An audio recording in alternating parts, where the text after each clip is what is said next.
The fastest way to destroy a family is to give them something they think they deserve. I did not understand how true those words were until the day my father's will was read. My name is Claire Mitchell, and for most of my life, I believed my family was stronger than money. We were not perfect. We argued during holidays. We disagreed about politics. We sometimes went months without calling each other.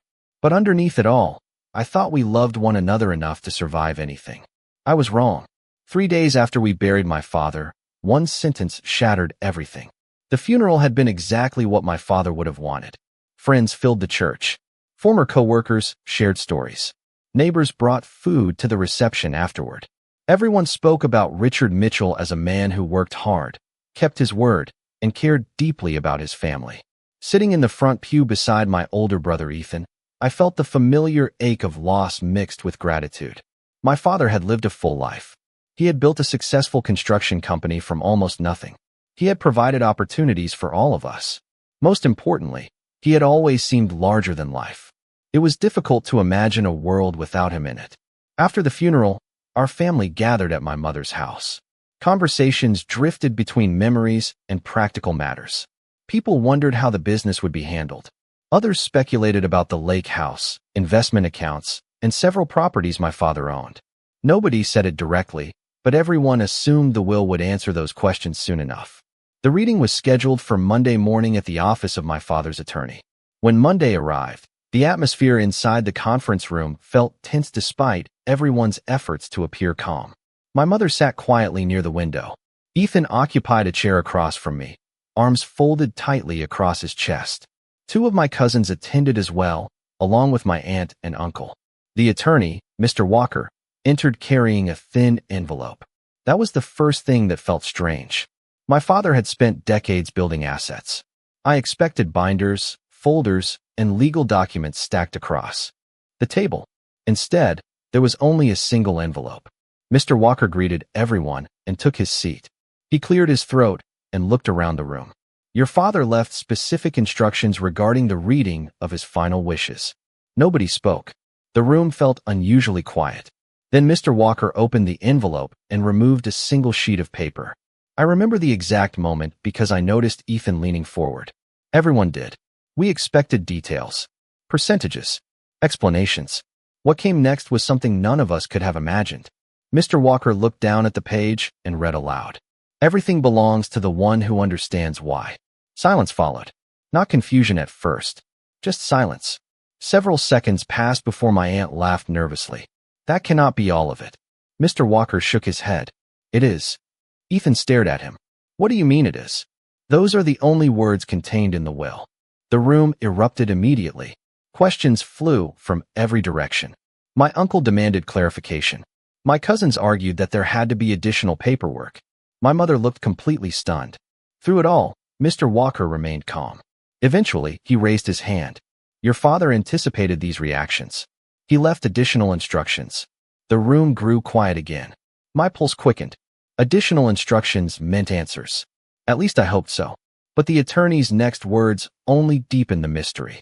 He instructed me to tell you that the meaning of the sentence can be discovered.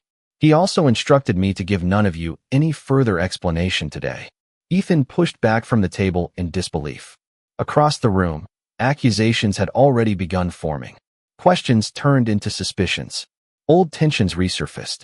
And as I watched my family begin turning against itself, I realized my father had left behind far more than a will. He had left behind a puzzle. Somewhere inside that puzzle was an answer powerful enough to determine the fate of everything he owned. And for reasons I could not yet understand, I had a feeling my father expected us to find it. The drive back from the attorney's office was one of the longest of my life, even though it took less than 20 minutes. Nobody spoke much. My mother stared out the passenger window while I focused on the road ahead. Every few minutes my phone vibrated with messages from relatives demanding answers I did not have. By the time we reached the house, rumors had already begun spreading through the family. Some people believed my father had hidden a second will.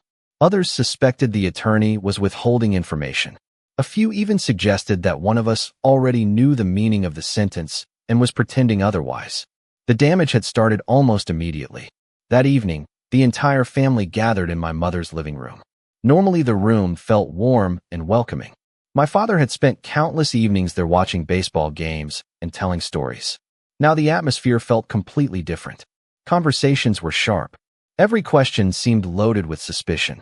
Ethan sat in a corner speaking quietly with our uncle. Across the room, my aunt whispered to two cousins while occasionally glancing in my direction. Nobody trusted anybody. It was astonishing how quickly uncertainty could replace decades of familiarity. Eventually, Ethan stood and addressed everyone. "We need to be realistic," he said. "Dad owned a business, properties, investments, and assets. He would never leave everything to chance." Several heads nodded. "Exactly," my uncle agreed. "There has to be another explanation." My mother finally spoke. "Maybe the explanation is exactly what Richard wrote." The room fell silent. Ethan looked at her with visible frustration. "Mom, that sentence does not explain anything. Maybe it explains more than we realize." He shook his head. "Or maybe Dad wanted someone specific to inherit everything and expected us to figure out who." The moment he said those words, something changed. The room seemed to divide itself into invisible groups. Everyone began evaluating everyone else. Who did Dad trust most? Who spent the most time with him? Who helped with the business? Who visited most often? The questions spread like a virus. I hated it. My father had been gone less than a week, yet people were already measuring relationships as though they were competing for a prize. Later that night, after everyone left, I found my mother sitting alone in my father's study. The room looked exactly as he had left it. His reading glasses rested on the desk. A coffee mug still sat beside a stack of notebooks. For a moment, it felt as though he might walk through the door at any second. "Do you think Dad knew this would happen?" I asked quietly. My mother looked around the room before answering. "Your father knew people better than most." That was not exactly a yes, but it was not a no either. My eyes wandered across the shelves lining the walls. My father was meticulous about organization. Every file had a place. Every document was labeled. Suddenly something felt strange.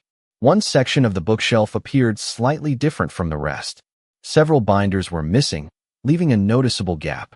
"Mom," I said, "were there always empty spaces there?" She followed my gaze. Her expression changed immediately. "No." We walked over together.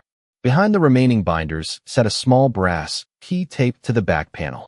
Attached to it was a folded note written in my father's handwriting. My pulse quickened. For several seconds, neither of us moved. Then I carefully unfolded the paper. The message contained only a single sentence. "If you are looking for answers, start where truth was always kept." Beneath the sentence was a hand-drawn symbol that I recognized instantly. It was the same symbol my father used for his private files during his years running the company. My mother stared at the note. "Richard planned this," she whispered. I could only nod.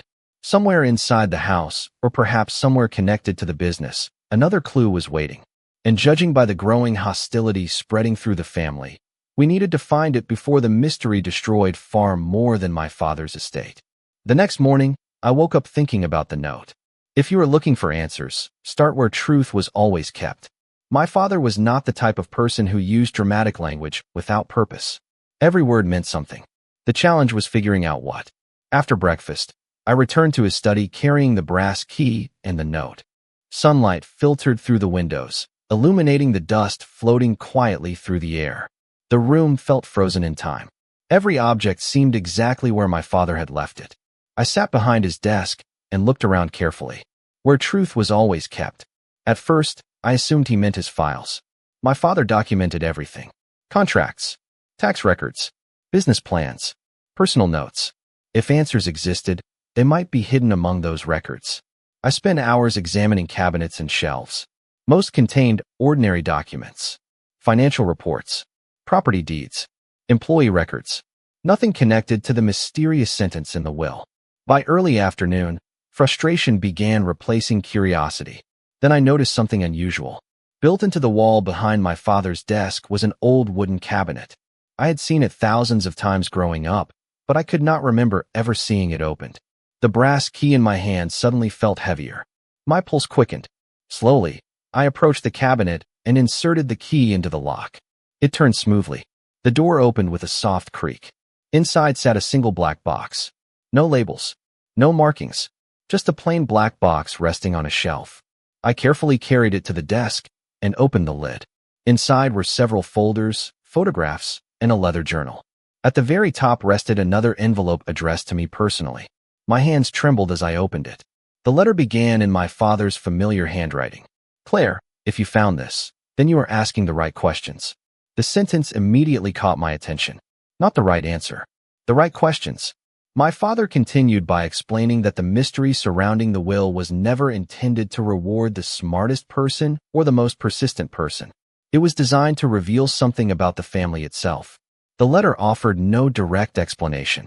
Instead, it instructed me to examine the contents of the box before speaking to anyone else. The folders contained documents spanning more than 30 years. Some related to the business. Others involved family matters. As I reviewed them, a pattern slowly emerged. Many of the documents centered around major decisions my father had made throughout his life. Decisions involving money, property, relationships, sacrifices. Attached to each file was a handwritten note explaining why he made a particular choice. Again and again, one theme appeared. Understanding mattered more than ownership. Purpose mattered more than possession. Then I reached the photographs. Most showed ordinary family moments. Vacations, birthdays, holidays. Yet on the back of nearly every picture, my father had written observations. Not about events. About people. What they valued. What motivated them. What they feared. It was as though he had spent decades studying the people he loved. The final item in the box was the leather journal. Unlike the others, it appeared well worn from frequent use. The first page contained only a single sentence. The answer has never been hidden. It has only been ignored. Before I could continue reading, my phone rang. It was Ethan. His voice sounded tense. "Where are you?" he asked. I explained that I was at Mom's house reviewing some of Dad's records. A long pause followed. "You found something." It was not a question. "Maybe," I replied carefully. Another silence. Then he sighed. "Claire, the family is falling apart. Uncle Robert thinks Mom already knows the answer. Aunt Susan thinks the attorney is hiding another will. People are accusing each other of things that make no sense." I looked down at the journal resting on the desk. My father had predicted all of this. Somehow, he knew exactly how people would react when uncertainty entered the picture. After ending the call, I opened the journal to the next page. There, tucked between the pages, was another folded note. Unlike the previous messages, this one contained a date from nearly 30 years earlier. Beneath the date were 7 words that instantly changed everything I thought I understood about my family. The greatest secret was never about money. I stared at the note for a long time after reading those 7 words. The greatest secret was never about money. On the surface, the statement seemed simple. Yet something about it felt deeply important. The date written above, it was nearly 30 years old, which meant my father had been thinking about this mystery for decades. Whatever he wanted us to understand had roots far deeper than the confusion surrounding his will. I turned the page and continued reading. The journal entries from that period described one of the most difficult years of my father's life. His business was struggling. Several projects had failed. Financial pressure weighed heavily on the entire family. Yet what surprised me was how little he wrote about money. Instead, he wrote about trust, loyalty, relationships. Again and again, he described moments when people revealed who they truly were under pressure. Some supported each other. Others turned inward. A few allowed fear to guide their decisions. As I read, I began seeing a pattern. My father was not documenting events. He was documenting character. That afternoon, Ethan arrived unexpectedly at the house. The moment he stepped into the study, he noticed the open box on the desk. His eyes narrowed immediately. "So it is true," he said. "You found something." I hesitated. Not because I wanted to hide anything, but because I was still trying to understand it myself. Ethan walked closer and looked at the folders spread across the desk. "Everyone is talking," he said. "The family thinks somebody already knows the answer." "Nobody knows the answer," I replied. "Not yet." He crossed his arms. "Then what is all this?" For several seconds, neither of us spoke. Finally, I handed him the journal. He spent the next few minutes reading selected pages in silence. The tension in his expression slowly changed to confusion. "What does any of this have to do with the will?" he asked.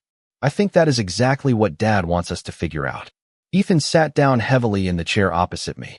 For the first time since the reading, he looked exhausted rather than angry. "Claire, this is tearing everyone apart." I knew he was right. The previous 24 hours had only made things worse. Relatives were choosing sides. Friends of the family were speculating. Old grievances that should have remained buried were suddenly resurfacing. The mystery was acting like a mirror, reflecting everyone's insecurities back at them. Before I could respond, another discovery caught my attention. Tucked inside one of the folders was a sealed envelope marked with a handwritten instruction. Read together. Ethan noticed it at the same moment I did. We exchanged a glance. Neither of us spoke. Slowly, I opened the envelope. Inside was a letter from my father addressed to both of us. The first sentence immediately captured our attention. If you are reading this together, then at least one thing has gone according to plan.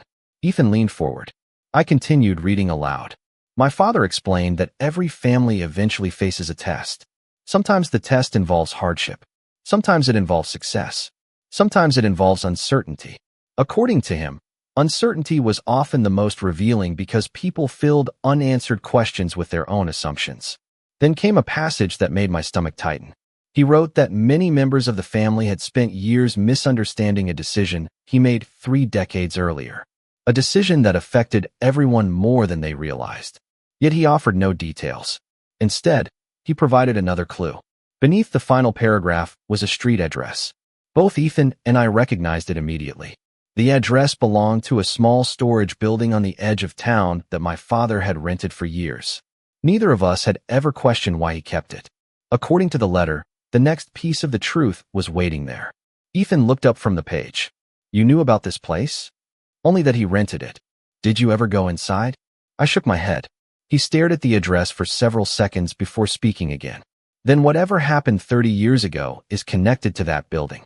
Outside the study window, evening shadows stretched across the yard.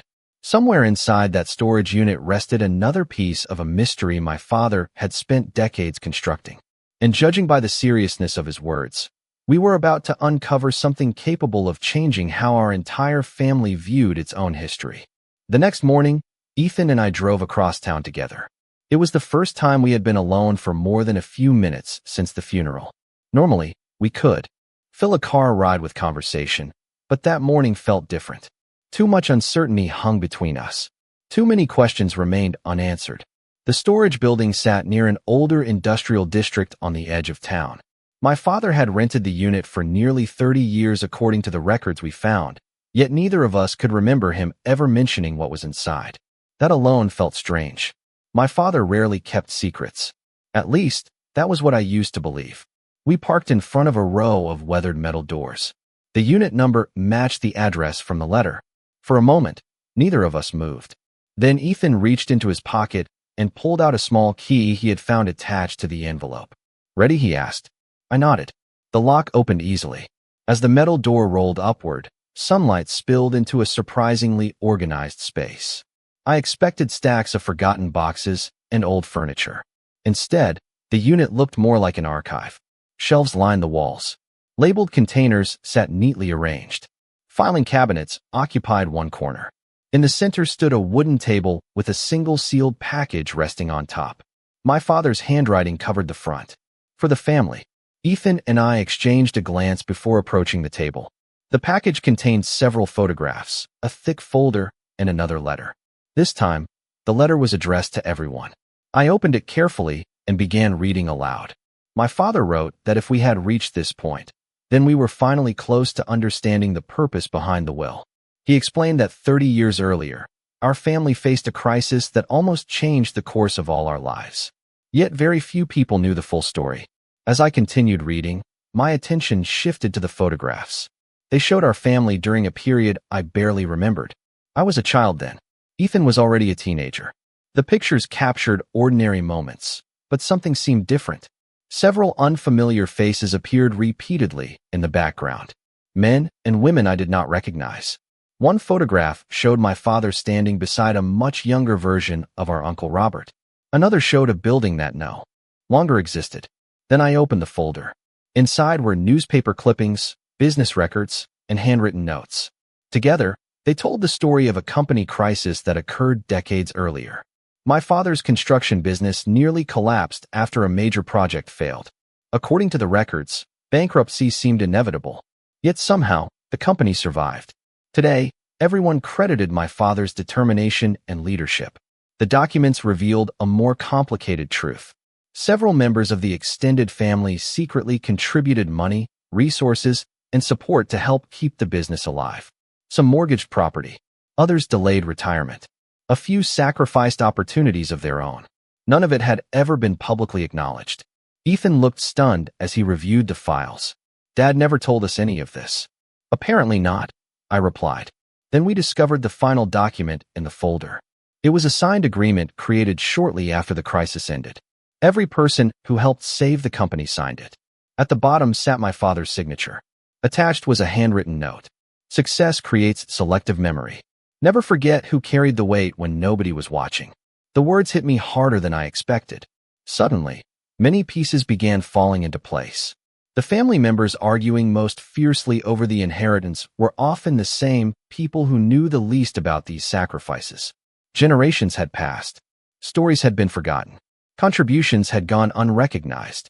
Yet I still could not see how this explained the mysterious sentence in the will. Ethan seemed to be thinking the same thing. This is important, he said. But it still does not tell us who inherits everything. Before I could answer, I noticed one final envelope hidden beneath the folder. Unlike the others, this one contained only a single sheet of paper. Across the top, my father had written a question. Beneath it was a list of names. Family members, friends, business partners, people connected to the crisis from 30 years ago. The question above them read, who truly understood why? For the first time, I realized the will might not be asking who deserved the inheritance. It might be asking something entirely different. And somewhere among those names was a truth capable of changing everything.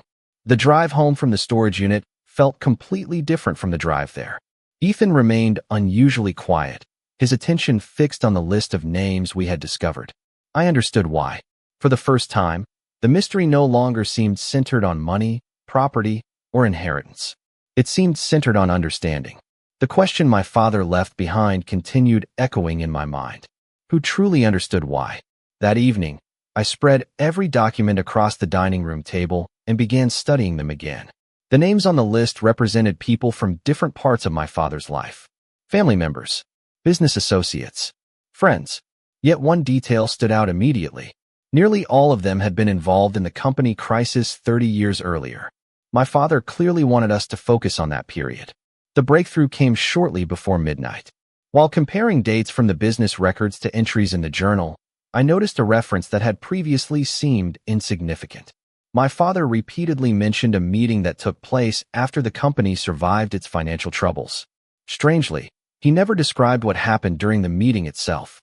He only wrote about its consequences. Curious, I searched through the remaining documents and eventually found a faded notebook tucked inside one of the storage boxes. Several pages contained meeting notes written in my father's handwriting. As I read them, my heart began racing. The crisis that nearly destroyed the company had not ended with financial recovery. It had created a disagreement among those who helped save it. Some people believed they deserved repayment. Others refused compensation. According to the notes, my father gathered everyone together and asked a simple question. Why did you help? The answers varied. Some believed in him. Some believed in the company. Some wanted to protect jobs. Others wanted to support family. Yet one answer appeared repeatedly throughout the pages. Because family should not keep score. I stared at those words for a long time. Suddenly, another piece of the puzzle fell into place. My father was not documenting transactions. He was documenting motives.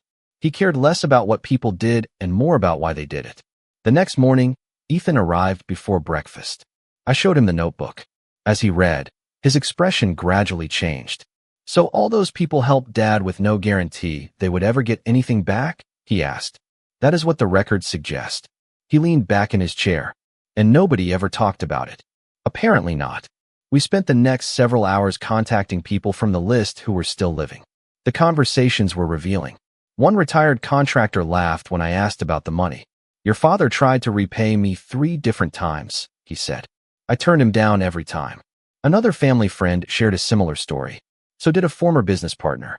Again and again, we heard the same message. They helped because it was the right thing to do. Not because they expected ownership. Not because they expected rewards. Late that afternoon, Ethan received a phone call from our Uncle Robert. The conversation lasted nearly an hour. When he finally hung up, he looked stunned. What happened? I asked. He sat quietly for several seconds before answering. Uncle Robert told me something Dad made him promise never to reveal. My pulse quickened. What was it? Ethan looked directly at me. During the crisis, Dad secretly sold most of his personal investments to repay everyone who wanted repayment.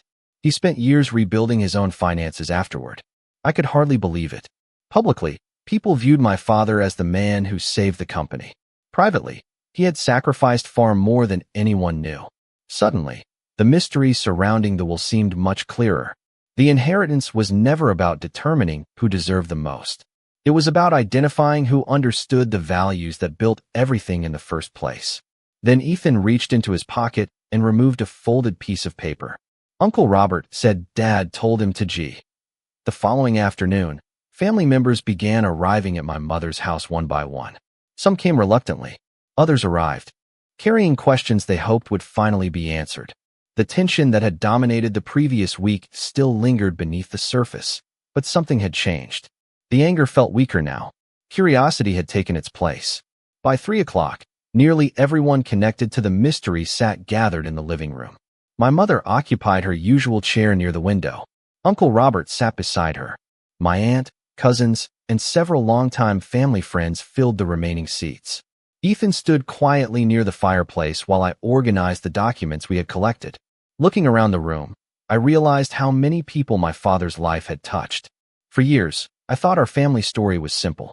Now I understood how little I actually knew. Ethan began by sharing the documents from the storage unit. He explained how members of the family and business community had quietly helped save the company 3 decades earlier. As he spoke, expressions around the room shifted from confusion to surprise. Several younger relatives had never heard these stories before. Others remembered pieces, but never understood the full picture. Then Uncle Robert stood. The room immediately became silent. Your father asked me to stay quiet for a very long time, he said. I did not always agree with that decision, but I honored it. He paused before continuing. Most of you believe Richard built everything alone. That is not true. What followed felt like the unveiling of an entirely different family history. Uncle Robert described the crisis in detail. He explained how relatives postponed their own plans, how friends stepped forward without being asked, how people took risks because they believed in my father and wanted to protect the families who depended on the company. Yet the most important revelation came next. According to Uncle Robert, many of those people expected nothing in return. They helped because they believed relationships mattered more than transactions. Several people in the room wiped away tears as memories resurfaced. Others stared at the floor, quietly processing what they had just learned. Then Ethan surprised everyone. He walked to the center of the room and spoke with a level of honesty I had not heard from him in years. I thought Dad's will was about ownership, he admitted. I spent days trying to figure out who deserved what. He looked around the room. I was asking the wrong question. Nobody interrupted. For perhaps the first time since the funeral, everyone seemed willing to listen. I then shared the journal entries and the note containing the question my father left behind. Who truly understood why? We discussed the phrase together. Different people offered different interpretations.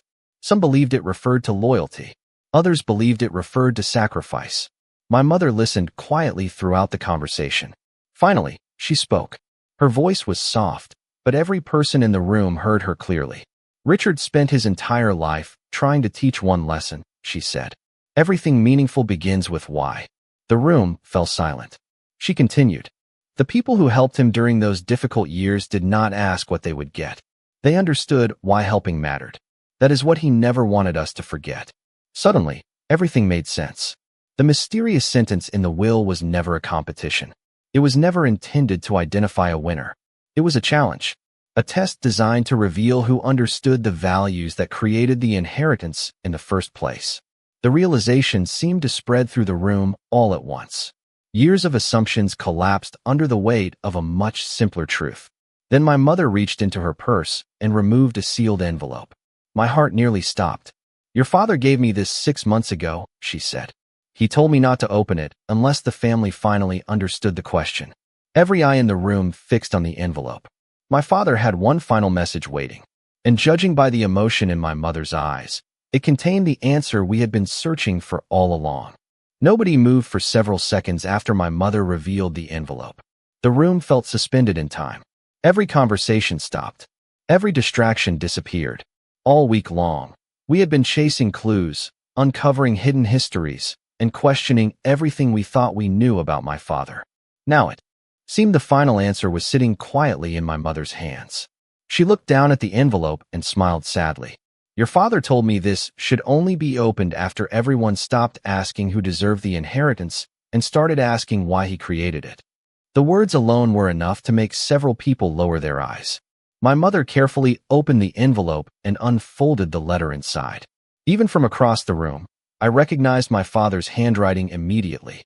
She took a deep breath and began reading. The letter started with something unexpected. It was not about property. It was not about money. It was not even about the will. Instead, my father thanked everyone who had ever helped him throughout his life. He mentioned relatives who supported him when he was young, friends who stood beside him during difficult years, employees who believed in his company, family members who forgave mistakes and offered second chances. As the letter continued, it became clear that this was not a legal document. It was a farewell message. Several people quietly wiped tears from their eyes. Then my father addressed the question that had divided the family. He explained that the sentence in the will was intentionally incomplete because he wanted us to discover something for ourselves. According to him, understanding could never be inherited. It had to be earned. He wrote that every valuable thing in his life had been built through relationships rather than ownership. The business existed because people trusted one another. The family survived because people chose forgiveness over resentment. The opportunities he enjoyed came from sacrifices made by others long before he arrived. Then came the passage that changed everything. My father revealed that years before his death, he had already transferred the majority of his assets into a family trust. The trust documents had been prepared and filed legally long before the will was written. A surprised murmur moved through the room. Even Ethan looked stunned. My father continued. The trust divided assets fairly according to plans that had existed for years. The inheritance itself had never been in danger. The will had never been intended to distribute property. It had been designed to deliver a lesson. For a moment, nobody spoke. Then realization spread across the room. The sentence that had caused arguments, suspicion, and division had never actually controlled the inheritance at all. It controlled only our reactions. My father had created a mirror. The mystery revealed how each of us responded to uncertainty. Some responded with trust. Others responded with fear. Some searched for understanding. Others searched for advantage. The test was never about winning. It was about revealing character. My mother continued reading. Near the end of the letter, my father addressed Ethan directly. He wrote about how proud he was of his oldest son. He acknowledged Ethan's determination, leadership, and sense of responsibility. Then he admitted something none of us expected. He understood why Ethan often worried about protecting what he believed he had earned. My father explained that he once felt the same way. The room grew very quiet. Ethan stared at the floor. My father then addressed me. He wrote that curiosity was one of my greatest strengths, but warned that curiosity, without compassion, could become judgment. Reading those words felt strangely personal, even though everyone else was listening. Finally, he addressed the entire family. He reminded us that relationships are easy to value when everything is clear. Their true value appears when confusion and disappointment enter the picture. That was why he created the mystery. He wanted us to remember what mattered before the next generation inherited anything. When my mother finished reading, nobody spoke for nearly a minute. The silence felt different now. Not tense. Reflective. Many of the assumptions that fueled the conflict had simply disappeared. Then Ethan slowly stood up. His eyes were wet. For the first time since this journey began, he looked completely at peace. He turned toward the family and took a deep breath. What he said next would finally bring this long chapter to its conclusion. Ethan stood in the center of the room and looked around slowly. For several seconds, he said nothing. The silence itself carried more weight than any speech could have. Then he smiled sadly and shook his head. I spent an entire week trying to figure out what Dad wanted me to inherit, he said. Now I realize he was trying to remind me what I already had. Nobody interrupted. The room remained completely still. Ethan continued by admitting how quickly he had allowed suspicion to replace trust. He spoke honestly about his fear of losing what our father built. He acknowledged that grief had clouded his judgment and that uncertainty had brought out parts of himself he was not proud of. Hearing those words felt important, not because they solved anything legally, but because they restored something emotionally. Several family members nodded. Others wiped away tears. Then Ethan turned toward me. "You kept asking questions when the rest of us were arguing," he said. "Thank you for not giving up." I smiled, though my eyes were already filled with tears. The truth was that none of us would have reached this moment alone. Every clue, every conversation, and every uncomfortable discovery had brought us here together. My mother folded my father's final letter and placed it carefully back inside the envelope. For a moment, she simply held it in her hands. Then she looked around the room and laughed softly. "Your father always did enjoy proving a point." The room erupted in gentle laughter. It was the first genuine laughter I had heard since before the funeral. Somehow, it felt as though my father was present in that moment, smiling quietly as the family he loved finally understood what he had been trying to teach. The rest of the afternoon unfolded differently than anyone expected. Instead of debating assets or questioning legal documents, people began sharing stories. My uncle talked about the early days of the company. My aunt described sacrifices family members made that younger generations never knew about. Friends recounted moments of generosity that my father never discussed publicly. Story after story revealed the same pattern. The strongest parts of our family history were never built on ownership. They were built on people choosing each other during difficult times. As evening approached, many relatives prepared to leave. Hugs replaced arguments. Conversations that once felt strained now felt genuine. Old misunderstandings seemed smaller, not because every issue had disappeared, but because everyone finally saw the larger picture. Before leaving, Uncle Robert approached me and handed me a small photograph. It showed my father standing beside a group of people outside the original company building 30 years earlier. Some of the faces were familiar, others were not. On the back, my father had written a single sentence: "Success belongs to everyone who helped create it." I carried the photograph outside and stood alone on the back porch for a few minutes. The sun was beginning to set behind the trees. The same house that had felt heavy with tension only days earlier now felt peaceful. Looking across the yard, I thought about the strange journey my father had created. A single sentence had sparked confusion, resentment, suspicion, and fear. Yet that same sentence had also forced us to uncover forgotten history, recognize hidden sacrifices, and reconnect with one another. In the end, the mystery was never about determining who deserved the inheritance. The inheritance had already been arranged. The mystery existed to reveal something much more important. My father wanted us to remember that every family eventually faces moments when trust becomes a choice rather than a feeling. During those moments, character matters more than certainty. Understanding matters more than assumptions. Relationships matter more than possessions. As darkness slowly settled across the yard, I finally understood the meaning behind everything he had done. The one person who truly understood why would never be a single heir. It would be anyone willing to see beyond ownership and recognize the values that built the family in the first place. That was the answer hidden inside the mystery. That was the legacy my father spent a lifetime creating. And as I stood there holding the photograph, while voices and laughter drifted from inside the house, I realized something remarkable. The sentence that everyone thought would destroy the family had ultimately saved it.